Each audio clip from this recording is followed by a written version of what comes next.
So yeah, it was really hot out there. So we've moved into living area, and I'm having a yellow watermelon, which is super yum and yellow. We don't really get them yellow much in England. They taste exactly like the red ones. They're just yellow. Okay, so step 5. We are still using our notebooks to write down everything I've been talking about. Step 5 reminds me of something I learned about in rehab. I'm not ashamed to tell everyone I went to rehab. I had a cocaine, cannabis, and work addiction, basically. I think the work addiction was probably my biggest problem. I didn't spend any time at all in silence, just constantly distracted from my own mind. Anyway, went to rehab, learned the 12-step program. In this 12-step program, steps 8 and 9 they're basically, step 8, you write a list of everyone you've ever done anything wrong to, someone that you feel like you've harmed in some way, emotionally or physically. So step 8 is you write the list, and step 9 is you go and find them and you express your apology for whatever it is that you've done wrong, as long as to do so would not bring up extreme pain and emotion for the person involved. If you'd raped them, for example, you may not want to revisit them. Anyway, I digress. The point is, this is step 9.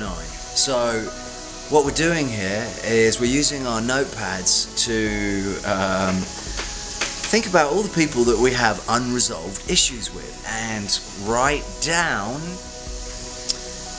the stuff.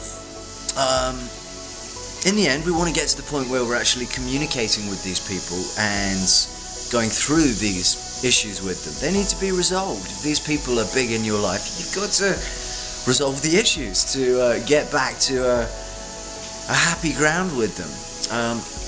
Without that, your eyesight is going to move very slowly in correcting itself.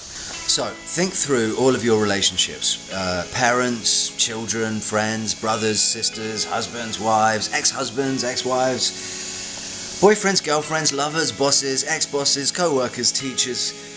Yeah, you get the idea. Anyone. And don't forget to include yourself. Look at the outline on the opposite page. Right, here is the outline on the opposite page. I'm going to post a PDF available to download so that you can see exactly what this says, but I'm going to quickly go through it now. Jacob Lieberman refers to this as a love letter. It's very sweet. I like the way he calls it a love letter. In my mind, it's steps 8 and 9. You can call it whatever you want. Ultimately, it's a way of expressing your feelings to this person that you feel like you've just got to express some feelings to. So, start with the notepad, sit in silence for a little while, and then away you go. On a blank sheet of paper, write the name of whoever it is you're talking to on the top. For example, you write, "Dear Mum," if I was writing to Mum, which I'm not, Mum. I think I've already done my step 9 with you. So, "Dear Mum," and then you start with the phrase, "I hate it when you say ... and you fill in the blanks. So that's what this list is. I hate it when, I don't like it when, I'm fed up with. So you go through that and you just get it out. It's only on paper, they're not listening at this stage. You just get it out. Step 2 of this love letter is express hurt and sadness. So I feel sad when, I feel hurt because, I feel awful because, I feel disappointed because, ... Write it down, get it out. Step 3 of the love letter, express fear and insecurity. I'm afraid that... ... I feel scared because... Step 4, express guilt and responsibility. I'm sorry that... I'm sorry for... Please forgive me for... I didn't mean to... have sex with your wife. Hopefully not that. Step 5, last one, and the most important. Express love, forgiveness, understanding, and hope. So, here we go. Here's the last bit of your love letter. I love you because... I love you when... Thank you for... I forgive you for... I understand that... I want... It's a bit of a strange one. I want love between us again. And the last one he's written is I hope. I hope. So I guess refer to the future with that one. I hope we can be friends forever and ever and ever. Yeah, that's it. That is a love letter. Write it. Refer back to your notepad when you meet the person. You've already gotten out your steam by the time you've written this, okay? You've thought about it, you've said, I hate you because of this, you said, I hate you, and you've gotten to the, but I love you because of this, and I love you because of that. So all of the anger is already gone, the energy's been released, and when you speak to the person, you can read through your list. And what I would encourage you to do is to encourage them to write you a list as well.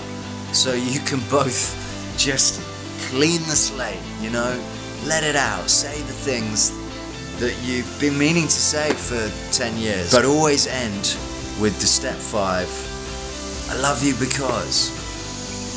That is obviously the most important. If you keep writing these love letters every day to all the different people you can think of that need love letters written to in your life, eventually you'll sit down and you'll find you have nothing left to say. Happy day! You won't hate anything or be hurt by anything or be afraid of anything about that person, whatever person it is.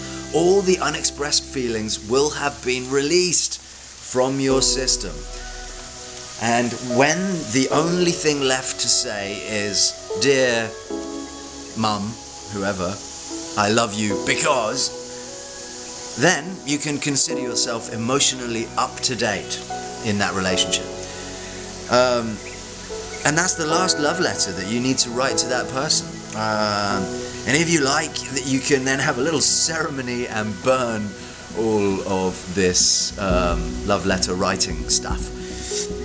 Now, there's another important point to make, which is staying current. So should you start to develop any kind of negative feelings, go through this process again. And it won't take long if it's just, you know, one feeling that you have to discuss and it happened yesterday, you know, as opposed to potentially 20 years of shit that you've got to get out of your system through this. So yeah, stay current. When you feel something go wrong, deal with it. So you don't need to explain or justify why you feel what you're feeling, or expect the other person to do so either. Just keep sharing your feelings with each other as openly as you can. This process has an incredible cleansing effect. Your relationships will become much richer as you recognize deeper levels of yourself in the mirror. Soon you will get to the point when a feeling comes up, you won't want to wait one moment before sharing it. You'll just want to go for it immediately. And this can feel both scary and wonderful. So, as you get better at writing your feelings, you'll also get better at speaking. This is why the notepads are important to get us started on this process. So these love letters that you write, they are a really powerful technique to initiate and improve communication, not only with individuals, but in families, groups, organizations, so your job. If each person writes a love letter to everyone else in a group, this would be an amazing experience. I